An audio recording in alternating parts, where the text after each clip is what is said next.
श्रोता हो नमस्कार। दैनिक मराठवाडासाठी प्रस्तुत विचारधन से जीवन क्रांति इस कार्यक्रम में आपका स्वागत है। इस कार्यक्रम के संकलक है श्री चंदूलाल मोहनलाल बियाणी, मुख्य संपादक दैनिक मराठवाड़ा साथी। विचारधन से जीवन क्रांति इस कार्यक्रम के आज के एपिसोड में मित्रों आप सभी का स्वागत है। आज के एपिसोड का नाम है संस्कार संबोधनों में भी छुपे हैं। रिश्तों का परिचय देते समय अचानक अंग्रेजियत छाने लगती है। लगता है कि विदेशी व्यक्ति से किसी को मिलवा रहे हैं, जो देवर, दामाद, बहू या जेठ जी कहने से रिश्तों को नहीं समझेगा। असल में इसे अपने संस्कारों से दूर होना कहा जाना चाहिए। आधुनिकता की इस दौड़ में संबोधन अजीब हो गए हैं। संबंधों की गरिमा कहीं खो गई है।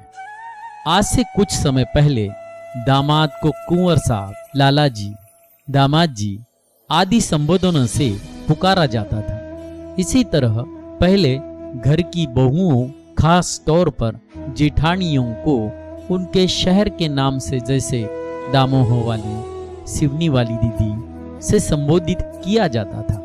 और अभी आलम यह है कि जेठानी भाभी हो गई और जेठ जी भैया बन गए हैं। यहाँ बात मान देने की मात्र नहीं है, पुराने संबोधनों में ढेर सारे परिचय भी साथ में चलते थे, जैसे बहू के शहर का नाम।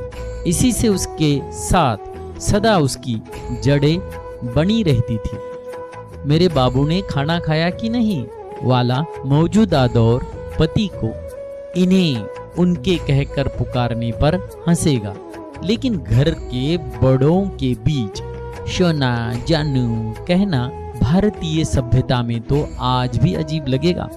आज के दंपति शायद बच्चों के पिता के रूप में पति को बुलाने वालों को दकियानुसी कहेंगे, लेकिन यह भी परिवार में लगाव और जुड़ाव को मजबूत बनाने का एक तरीका रहा है।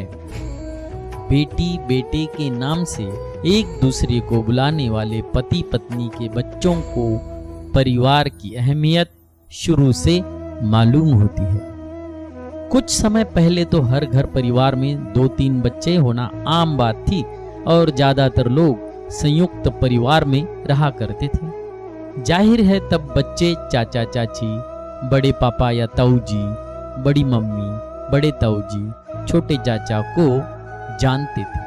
और अब एकल परिवार होने से सारे रिश्तेदार अंकल आंटी में परिवर्तित हो गए हैं, चाहे वो मामा हो, मौसा जी हो या फूफा जी।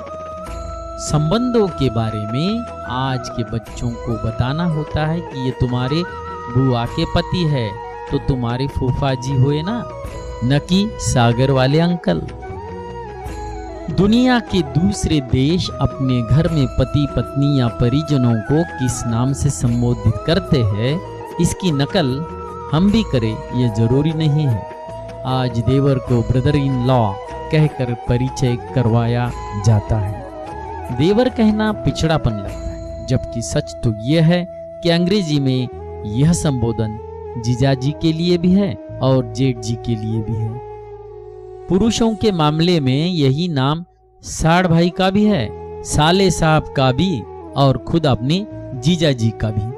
अपने संबंधों की पहचान बताते संबोधनों को हम अंग्रेजियत या तथाकथित आधुनिकता की पुड़िया में क्यों छुपाना चाहते हैं, जरा गंभीरता से सोचिए। मित्रों, मिलते हैं कल एक नए विचार के साथ। तब तक खुश रहे, सुखी रहे।